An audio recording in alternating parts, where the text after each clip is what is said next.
Эки жаш жигит унаа урдоого шектелип кармалды. Бул туурасында Бишкек шаардык милициясы билдирди. 29-июль күнү Октябрь райондук милициясына шаар тургуну кайрылып, 29-июлга караган түнү болжол менен саат 2 чамасында Карачыгач тарапта белгисиз бирөөлөр Volkswagen Golf 3 унаасын айдап кеткен деген билдирген.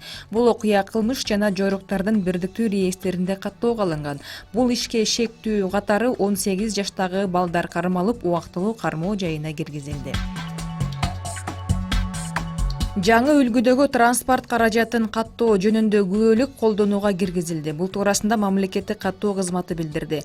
Мамлекеттик каттоо кызматы 26-июлдан тарта автоунаанын жаңы үлгүдөгү күбөлүгүн бере баштаган. Жаңы үлгүдөгү күбөлүктүн колдонууга кириши менен мурда берилген күбөлүктөрдү милдеттүү түрдө алмаштыруу талабы коюлбайт. Жаңы үлгүдөгү күбөлүк 2019-жылдын 26-июлунан тартып катталган жана кайра катталган транспорт каражаттарына берилет. Ал эми мурда берилген эски үлгүдөгү күбөлүктөр кийинки кайра каттоого чейин өзүнүн юридикалык күчүн жоготпойт. Аламүдүн районунун Васильевка айылында 10 гектар аянттагы чабылбаган арпанын орду жана уй өрттөнүп кетти. Бул туурасында Өзгөчө кырдаалдар министрлиги билдирди.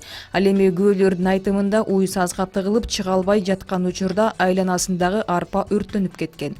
Уй саздан чыга албай калган. Тегерегиндеги орулган арпа толугу менен күйгөндө уй кошо күйүп кеткен.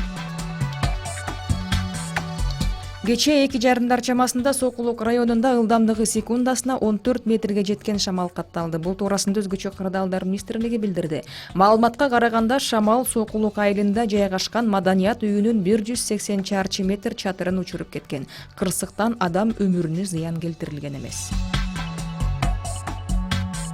Душанбеде тест тамактануу жайында хот-дог жеген 18 адам уулануу белгилери менен инфекциялык ооруканага жеткирилди. Жергиликтүү бийликтин чечими менен соода түйүнү жабылды. Териштирүү иштери башталган. Бул адамдар 28-июль күнү ооруканага жаткырылган. Мамлекеттик эпидемиологиялык көзөмөл кызматынын өкүлү билдиргендей, алар хот-дог жегенден бир күн өткөн соң өздөрүн жаман сезип дарыгерге кайрылышкан. Учурда 14 адам ооруканада, 4-өө үйүнө чыгарылган. Алдын ала маалыматка караганда, адамдар колго даярдалган майонезден ууланган болушу мүмкүн. Бирок тест тамактануу жайынын ээси бул божомолду четке кагып, майонезди дүкөндөн сатып алгандыгын билдирди. Душанбеде хот-дог эң арзан фаст-фуддардын бири болуп эсептелинет.